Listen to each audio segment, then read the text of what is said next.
Welcome back to another episode of the podcast, From the Depths of Darkness to the Light of Success. I am your host, Chris Swick, and on the show we talk about mental health, addictions, ADHD, anything really anyone's afraid to talk about. Right at the end of the day, I believe everyone's story is valuable. Doesn't matter what walk of life you come from. You're all welcome on this platform. We're here to share each other's story and uplift one another and bring one another together as a community, uphold one another as a whole, and just take care of one another and all those fun things and just have a great time on the show. But with no further ado, I'd love to introduce you to my next guest. I got Daniel Waitman, aka Salute the Soldier, from the United States of America. And I would love it for him to introduce himself and take it away and let him know a little bit about you, Daniel.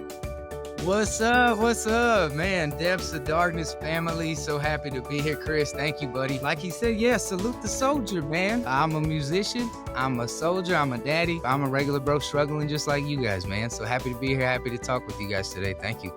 So how did you get into music? Before we hopped on and recorded here, you used to be a soldier. You know what? So into music was God-given. That was my whole life. I was in a diaper singing Garth Brooks songs with a guitar in my hands when I was a 3-year-old. So that has been lifelong family driven. But how I got into hip hop is different. I listened to rap my whole life, but I wasn't a rapper. I loved it. I would memorize songs. I come up listening to Lil Wayne and Eminem and Drake and coming through some of the best lyricists that the world has ever seen. Grew up on the West Coast for half of my childhood, man, listening to Tupac, listening to the whole scene out there on the West Coast.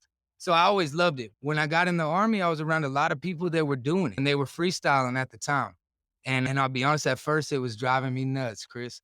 And if anybody has been around a group of boys that just want to freestyle all day long, it can beat you to death. So I listened, man. And one day I started scribbling a little bit, and I thought, okay, let me try this. And I went in there, man, and I closed my eyes and I did a little freestyle, dude. By the time I opened my eyes, all my buddies that I'd known for years they were blown away, man. So from then on out, I just started harnessing it, started writing more and more. From that day on, I thought I was on. I thought I was a song away from changing the world. And 10 years later, here we sit, man, starting to build a fan base. So it's been a crazy ride. It's been a blessing, man. We've learned a lot. But yeah, that I kind of cut my teeth freestyling and developed my craft writing really through the time sitting in Afghanistan, getting back from Afghanistan, dealing with the trauma that kind of brought on. So it was really a healing mechanism for me more than anything. That's amazing. And I hear lots of that, like where music is a healing mechanism.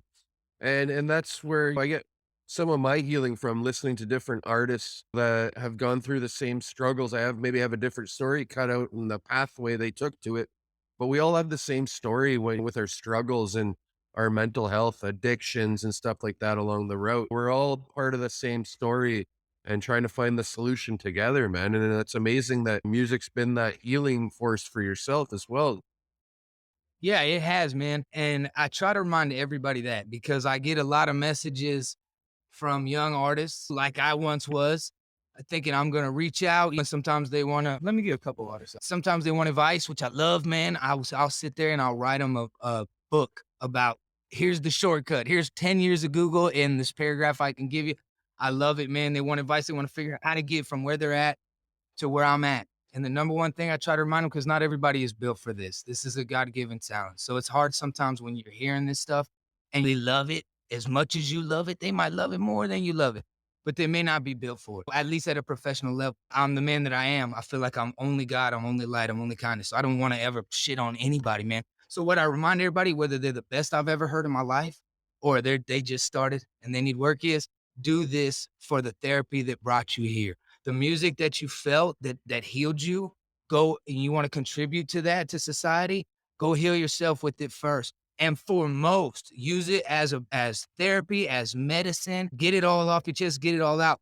And that's what helps to me with the shame of haters and trolls and going and exposing it to the public, because it is such an internal thing. It's such a deep thing. Is okay, I did this for me. I healed from it. If one more person can heal from it, amen, I'm doing the Lord's work. If everybody shits on it, I don't care. This was my medicine. Don't go do it to be famous. And as long as you do that, I think the music improves. I think the quality of the relationship with the fans improves. And first and foremost, that mental health improves, that stability improves. Start eating a little better, start going to the gym, you start paying a little more attention to how you're spending that time. So that's what we're trying to give the world, Chris, is that kind of just that gift, I guess. I love that you say that though too. Don't do it for the fame, do it for the clout, whatever you wanna call it. You know what I mean? Do it because you love to do it. And it doesn't matter if someone likes it. Like, not everyone's gonna every episode I put out. Not everyone's gonna every song you put out, Daniel. And that's okay with me though too. I'm not here for thousands of likes. I'm not here, "Oh, let's just watch that Instagram grow." I have a true following. I have those people that I know that like my stuff, and that's okay with me. And not everyone is gonna like it. Not everyone is gonna the content I put out, and that's okay with me at the end of the day. You gotta be okay and comfortable with that too. Yeah. Amen, man. Amen. I felt, man, let me tell you what, I don't know what it's like breaking into the podcast world, but breaking into the hip hop world as an underground white rapper is only embarrassing for quite a while, man. So you got to get through it. You got to tell your mama, hey man, I think I'm gonna do this rapper thing. You got to tell your friends, hey, I'm gonna do it. And it's what? No, nobody wants to watch the train crash. But with that being said, when I got to the point where it's like, if I have one fan, it's freaking blow me away. You know what I mean? If one person that didn't deploy with me, that's not my wife, man, that's not my dad's buddy, is gonna listen to this music and feel it and heal from it, I will face a world full of trolls. I've been shot at. Chris, I've been to Iraq and Afghanistan. I faced worse than that. It's like, tease me. Say your worst. Cause if 13 people hated it and one person fucking cried because they love it so much, woo, I'm gonna do this till I'm 60. And I don't care. I don't care if I fucking make $1. This has been the worst financial investment you could ever make. I am nothing but in a hole to music. I started making money, Chris, 10 years into music 3 months ago, man. I started profiting from music. So it has been an awful financial investment, but I never did it expecting money. I never did it expecting fans. I was dropping it to the same 12 dudes that were listening to it in the army, and they were now in California. So I had a Facebook and freaking, we dropped a song, a remix to Do Re Mi, a Black Bear remix on Christmas Day. It got picked up by a page called Born Famous. It's got a bunch of subscribers, and it freaking went bonkers, man. It went for 500,000 views, and it went from my wife getting on my live videos so that it would show that I had one person on there to I have over 26, 25, 26,000 fans on Facebook within that 12-month period. So it's been just, God is good, man. Life is good. We fought through hell to get here. There were some dark times, man. And thank God for my wife, and thank God for God and the support system around me. But yeah, if you'd have talked to me 4 years ago, you wouldn't have bet that I'd be sitting here talking to you today, man. You wouldn't have put no money on it. So it's been quite a ride. Well, that's amazing, and it's nice to just move in silence in the background, and that's what I like doing. You don't need to tell everyone your every damn move either. And this, People will see it eventually, and that's why I love, like, when I hear you, just move in silence. What's that supposed to mean? Are you supposed to creep around in silence? No, just you don't need to tell everyone everything you're doing. You just do it, and people will eventually see the work you've put in. yeah. Clinton Sparks, he's a dude that I follow. He's a producer. He's a everything. Just Grammys out the nine. He's met I think he helped find Eminem. He said it's hard to hide dope.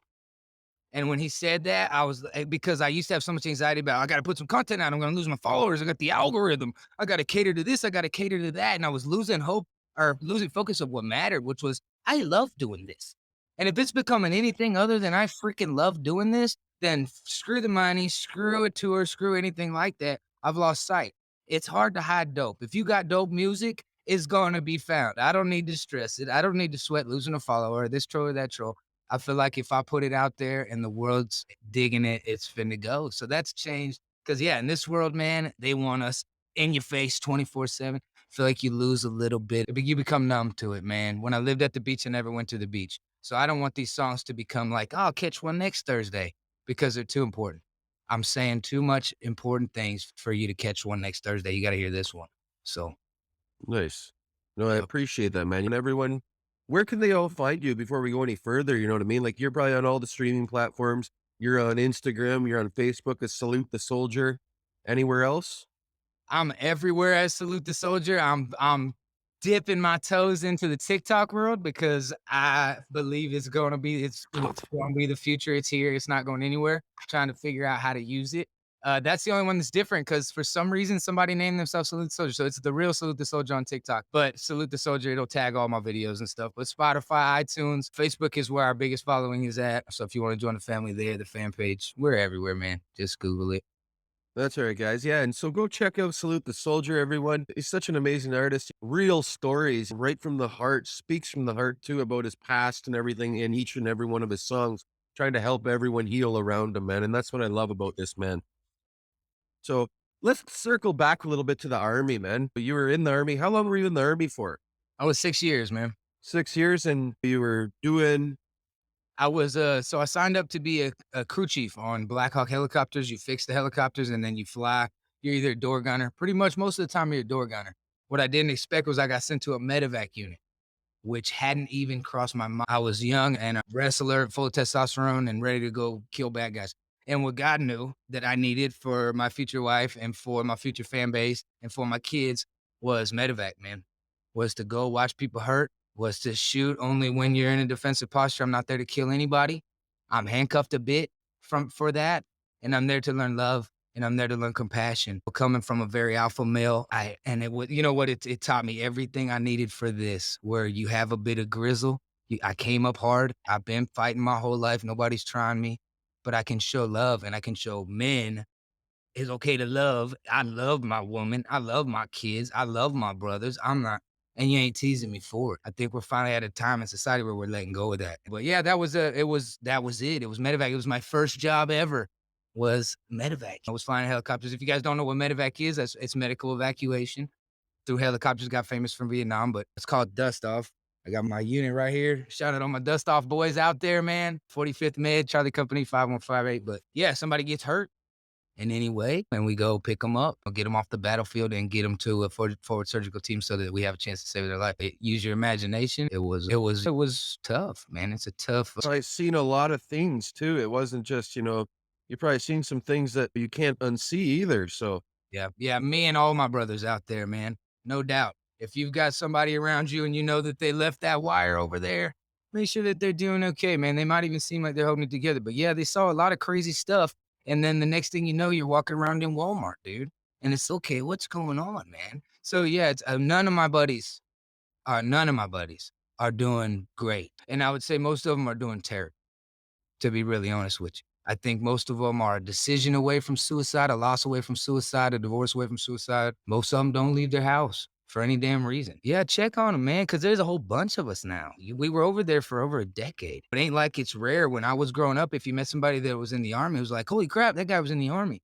Dude, there's a freaking bunch of us out there, and they're faking a smile, I promise you. So if you know anybody that was a vet that served, just don't be weird about it either. Don't treat them no different. That's the other thing, man. Don't be weird and don't treat people different. Don't pussyfoot around. Because we noticed that too. Just be the friend that you were at whatever point you guys fucking had your relationships. Maintain that or go back to that because that's what they need from you. They need normalcy and a phone call. Hey, you good, man? What are you doing? Nothing. You watch football today? No, why not? What you doing? All right, let's go watch a game. That's it, dude. And yeah, that's my biggest message out there right now is for you guys just to check on them vets out there. And you guys are in Canada. You guys supported it too, bro. This is NATO. I did NATO missions, man. I picked up people from every different country we had. I picked up Afghanis. I picked up Taliban. Compassion was the word that I learned. and I haven't heard all the stories either. My dad's brother, I don't need to mention names because he's not around and stuff, but he served in the Canadian Army for 35 years and he did missions. He was part of peacekeeping missions in Egypt, in Somalia, in Yugoslavia, all those different countries and stuff like that. Sarajevo, all those things. And Rwanda too, that was a huge one. And the way he was he was there when the genocide happened in Rwanda back in the 80s and 90s, man. And he said there's some crazy things that he can't unsee, and that's that, man. Yeah, that's it. That's it. And it's the whole world is affected. And people are people, man. And Yeah. let me tell you, when people are hurting, it's hard to still be mad. And all I could ever think was if we spoke the same language, would we really be shooting each other? Would we even be in a bar fight? Because you're not in war, you're not angry when you're killing each other. The only other time people kill people is when they're so freaking angry they kill somebody. And that is rare as all hell. But when you're broken into and you're divided and you don't speak the same language and you're being told this on one side and you're being told this on the other side and you're both fighting for your kids ultimately, not even what you're being told, you shoot at each other. You shoot each other not even angrily. shoot at each other defensively. And I wonder, man, if you could say, "Hey, I'm not even mad at you." I wondered how much it would go on. And a lot of this shit too is a small amount of bad people that are pinching a shitload of peaceful people that want to live, that are devout to their God, that freaking grow their plants and do this.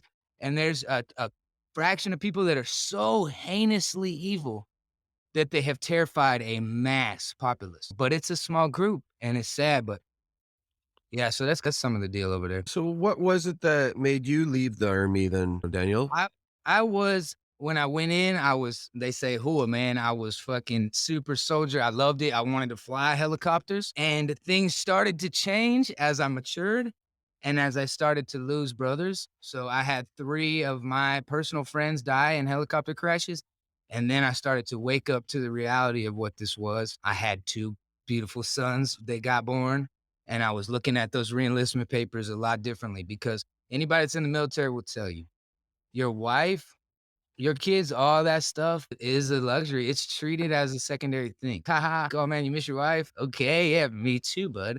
But you are married to the army." So as I got older and I didn't it gets a little harder to hop out of that helicopter. It gets a little harder to go engage the enemy. It's a young man's sport. So just my mentality on it changed and started doing music and wanted to be able to pursue music. And I wouldn't have been free to do that. So it was I did my time, and God bless anybody that's in it, and God bless anybody that does 20. We need you, man. We need more of you. I appreciate your service as a civilian to a veteran, man. I really appreciate your service and what you've done for your country, man. Yes, I sir. know we're on two separate sides here, but I Same still appreciate everything that same you do, man.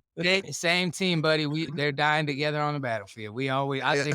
I think we're on the same team till the end, I'm pretty sure. Fair enough, man. Fair enough. So what are your values and how are you being true to them today, Daniel? My values are and have always been to go to the man in the mirror. I feel like there's a guiding voice inside of me, and I hope that everybody has it. I don't know if it's God or I don't know if it's your upbringing, but something in my head it wasn't able to get dr- really, really, for lack of a better word, shit faced. So I would be sick and throwing up, but somebody in my voice would be chewing my ass. Hey, I told you that we were 2 shots too deep. You took that extra one. You're an idiot. Are you going to learn? And the sick me would be like, "Shut up." So I just listened to that guy, man, and he's got me through life, and as far as morals go and stuff like that, I just live and let live, man. I don't judge a soul. I have no idea what you're going through. I believe that and this is some crazy stuff, but I think that everything is the test tube, man. So to sit around and say, "Oh, man, I would never done that if I was him," to me is absolute insanity because if you it's just the earth is just a test tube. So if you take nature and you take nurture and you take that DNA from that mom and that dad and you put them in that house, then that exact thing happens, man. So don't say you would have done any different because guess what? You just did that. When the test tube creates that with nature and nurture, that happens. So whether it's the worst thing you could think of, man, a murder or whatever, don't say you wouldn't have done it because you're watching the game play out right in front of you. And when you mix those things together, that's what happens. So compassion, again, dude, compassion is everything to me. You can boil every religion down to it. I can boil down every interaction that I have with strangers or with my children. When I'm happy, when I'm mad, when I'm sad, compassion is everything, dude. And it's starting to come back around 10, 20, 30 fold, man. I get direct messages that make me cry. So it works, man. It works. And I'm tough. And I got a deep voice. And I rap and I say bad words. So people will listen. And it's beautiful, man. I can break in and I can break in with love, man, with a shield on and say, let's go. A thug isn't scary to a soldier, man. I love like that raspy, deep voice. You can probably really control a crowd with it too, and I love it. We Even maybe you getting up and speaking too, We you twist know? the knobs, man. We twist the knobs. I feel like I'm an energy manipulator. The homie told me one time, he said, "You're good at rapping, man, but you're great at talking to people. The rapping is just why they're gonna finally fucking listen to you." So yeah, we have fun. Matter of fact, talking about shows, I did my first show in Charlotte. I've traveled all over the place to open up for people, man, and had a lot of fun doing it. But it's a cold crowd, and it's 6 p.m., dude, and they got one beer in their hand, and it's like dance, sing. And you're like, Yeah. you're giving it hell and your wife's whistling and you're like, babe, you ain't gotta whistle. Just go hide in the bathroom. I will get through this. So I had a show in Charlotte, man, and I was still opening, but I had a hometown crowd I knew that I was bringing. Dude, we splashed so hard. They tried to encore me, right? I'm a pre-opener. I'm not even really on the card. I'm not even on the field, dude. I'm not even on the pay-per-view event. You know what I mean? And they're encoring me. I brought the whole crowd. And they're encore, and I'm in the back. I'm looking at the manager, and I'm looking at the big artist, the main artist, because I'm going, hey, this ain't. I'm supposed to get them hyped, but I'm not supposed to be getting encores here. And I shut down the encore, and they came back with the one more song, one more song. So I said, oh my gosh, and I looked and they said, give him another one. So I said, okay, I'm back. We came back with this song. I got called These Chains. Go look it up. Y'all will love it. It's so lit. You can imagine this song starting after that. And so they called me back 2 days later, man, and asked me if I wanted to headline there in January. I got a Saturday night show, January 22nd. It's my first headlining paying gig of my career, dude. And I couldn't be more excited. We're gonna tear the place down. Nice, man. I wish you all the best in that show and stuff like that, Daniel. And that's amazing that you getting that encore feeling. That feeling going through you must just be like the energy going through you when you're getting that encore and getting them calling you back out there, man. That just must make you feel amazing. You know what? There's a lot of work. Luckily, I grew up wrestling because in wrestling, you spend about 365 days and 23 hours working your ass off and about an hour of it getting your arm raised, having fun. So I'm used to that. But yeah, man, because it ain't fun to write a song. It's not real fun to record a song, man. Not when you're doing it all yourself, engineering it and mastering it yourself. It's not real fun to shoot a video when your wife's holding the camera, you're planning it, you're doing all the editing. It gets less and less fun the more you take on to it. But man, the payoff, you want to talk about somebody, man, that's chased adrenaline, that's been a freaking adrenaline junkie, that's battled damn eating uppers, man, and eating downers and playing those games. Man, living healthy, eating clean, working out, and being ready for my moment when it's my time to shine and it's my time to share my energy with them through that microphone, because that's all we're doing. I'm giving you my vibration. You're tapping into what I've learned. I'm plugging my USB drive into your heart, and you don't got to dance. You just stand there and download and go, whoa. Oh, what's happening, man? What this feeling, man? And it's a blast. I think we're gonna take over. I think it's gonna be big, man. I think in 3 or 4 That's years, amazing. come back, and I'll do this with you whether this thing goes nowhere or I freaking am 3 years, we're selling out stadiums, Chris, I'll do these shows with you forever, man. That's what I tell my fans. Yeah, I used to tell them they got me as a penny stock. Now I think I'm trending, man. I might be at $3. We might be at 320, 330, but we're at the ground level, dude. So anybody that's right here messing with me now, how as far as this goes, we go, my friend. I appreciate that, man. But it's nice to be able to down to earth human beings like yourself, Daniel, man, and get this nice energy going back and forth. I love it, man. And I wish you nothing but the best. Hopefully you are selling out stadiums and doing all those fun things in a few years. Hopefully sooner. Manifest it, baby. Let's go. Let's go. So, you touch a little bit on the drugs and stuff like that. Now, are you sober today? I drink occasionally, but Okay. no, I don't do any drugs. Like I said, man, my daytime job is working on airplanes, Yeah. so they don't want you doing drugs and doing that. But that's not why I don't do drugs. I Yeah. do drugs because when I got out of the army, I was nuts, for lack of a better word. I didn't know who the heck I was. I didn't know who to report to. I didn't know where to be. I didn't know what I wanted to do for a living. Yeah, because I all did you knew was reporting to, your superiors in the army. And where it do I go now? What do I do? 14 days after my 18th birthday. And they tell you, and you walked right through it. It's like you follow a line all the way through your career. So you get out and you do all this training to get ready and get your mind ready for war.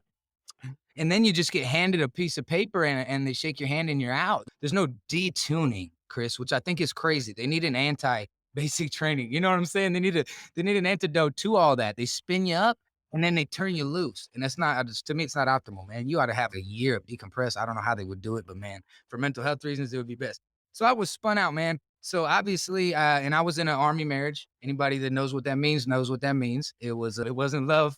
It was two people that were together at 18 and lonely, so they got married.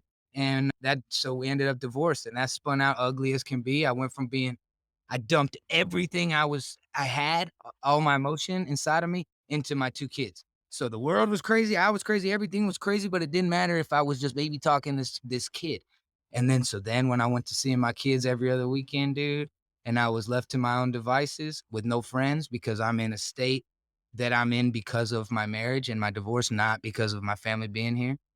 I Oh my God, I spun out, dude. I spun out on it. I spun out on a lot of shit, man. I tried it. I tried every drug known to man. My mom, this will hurt my mom, but she knows this. My grand, they all know this. And I wanted to try it all. At first, it started with I felt like I missed out, dude. I remember my 21st birthday. I remember being deployed. I remember sitting there going, man, look at this. In a generation where you have Facebook and you have all this shit, I'm able to see what I'm supposed to be doing and where I'm supposed to be at in college and the football game I'm supposed to be going to. And I'm fucking not, dude. I'm sitting on first up, potentially going to a battlefield, hating life, got nothing to do, sitting in a tent with 100 other guys, bro, hoping for hot water and a shower. So there was like a bitterness there that led me to, oh my goodness, this guy told me about ecstasy. I can't even imagine. Let me try that. Oh my God, what is this? Oh, these pills, bro. Oh my God. I thought I got hooked on pills, man. Such an accidental way. I was trying to do pills innocently, and there's no fucking innocent way to do pills, anybody. So understand that shit. If you get the pills from the doctor, that shit is not innocent. Be careful. It's a slippery fucking slope, man. Use that shit when you need it. If you're using pain pills, you shouldn't even feel them at all. If you feel them, you should not be taking them. But with that being said, in my world, I wanted to go get a pain pill buzz. So I sent my buddies to get a couple pain pills because nobody's getting high off one of them. And it came back with one pill, man. And I was like, what are we doing here, fellas? I'm not trying to fucking cure a headache. I'm trying to get high. And they told me, look, this is all you need. You need one of them. I fucking didn't know nothing about it. So I snorted that fucking thing, started driving home, and my eyes felt like they were fucking had 45-pound weights on them. And I had to pull over. I was going to fucking crash. I get to the house, thank God, go outside to go smoke a cigarette and figure out what's going on, fall asleep, and light my fucking shorts on fire with my cigarette. What I had snorted was a fucking Opana. And I don't know if you know what that is, but it's a big boy, man. To my knowledge, it's reserved for your last couple weeks on Earth. It's dope. It's freaking morphine mixed with Oxycontin.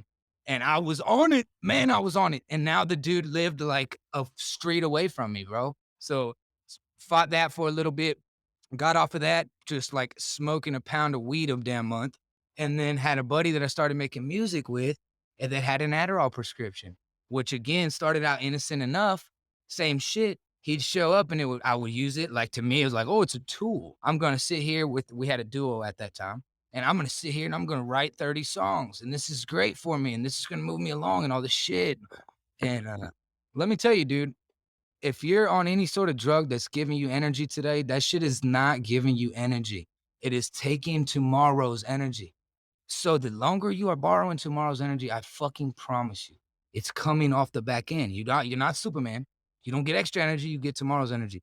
And that shit had me fucked up, man. And I wasn't eating. And when I met my wife, I'm little now, but I work out and I eat healthy. I'm probably 155 pounds. I was 120 pounds, dude, sucked up, not caring about anything, driving a busted vehicle, freaking being a piece of shit, going backwards on child support, paying what I freaking could, making $10 an hour, just being a loser, accepting that I had gotten beaten by life, and this was as good as it gets, and this is just my fucking hand, and my hand is tragic. And my cousin died on my birthday, so that's why. And my buddy killed himself when we were in high school, and that's why. And I went to Army and I did medevac, and that's why. And 3 of my buddies died in helicopter crashes, and that's why. And as soon as I got back, my grandma died of cancer, and that's why I get to be a piece of shit. And that's why I get to be sad, man. And that's why I'm doing this drugs. Don't you fucking know? You're crazy. Don't judge me. You'd be doing the same thing. And that's the lie, man. And as long as you let that lie win, you're fucked. You will tank yourself. It's the biggest thing that I try to get my kids to acknowledge is that there's a voice in your head that's going to lie to your ass constantly, and there's a voice in your head that's going to chew your ass. And whichever one you feed is going to grow, and it can grow to the point where you don't remember you have the other one, and you can go change the world, or you can fucking self-destruct. So don't let the excuses change you. The same bad thing can happen to one man, and he can say, "Oh man, I hated when my dad yelled at me. I'm never going to yell at somebody for the rest of my life." And that same man can say, "Man, my dad yelled at me. That's why I'm yelling at you because I'm so damn angry. I'm in tough and same shit, same consequence, two completely different roads. Millions of people impacted by the decision to learn from it or use it as a crutch to fucking feel sorry for yourself. And you're the only one that pays the price. Nobody pay the price because you're grouchy all day. They don't want to be around you. They're gonna take their 10 minutes that they got to deal with you, and you're gonna go be grouchy all day. At the end of the day. And I love that you say that and bring that up too, man. Like internalizing things, blaming everyone else down the road. And I had a good conversation with my fiance the other day about this because I am still the same way some days, trying to blame others. And I'm 2 years, beyond 2 years clean and sober now. But I enough is enough of blaming everyone else. My dad for yelling at me. This is why I am that way. and stuff like that. And my kids don't sometimes don't find it fun to be around me because of the way I am. Like I change when they come but enough's enough. Like sometimes you just gotta what they are who they are and you're not gonna change them, but you can change you. Come up with a new plan. Like not everything my dad says I'm gonna agree with, but I'm better off just agreeing with him. He's a older man. You're not gonna change him at 70 years old. So you change you and just agree with him. I just agree with my dad nowadays. There's no need to, you don't have to agree with everything he says, but just agree with him and just, yep, that's cool and move on. And you don't have to get into a deep conversation with them about disagreeing with them because it's not going to go anywhere. Let me tell you what, every argument that's ever happened for the history of mankind is nothing but a desperate plea to present your perspective. And it is as fucking real to me as it ever is to you. When my wife is right, she's fucking it doesn't mean I'm wrong, dude. This is what people don't understand. I'm right also, and I'm begging her to see my perspective with a lifetime of baggage full of the most complex animal on earth's emotions dumping into me with a computer that's working at light speed. And I need her to desperately see this. And the more that she doesn't comprehend my perspective, the more that I get elevated.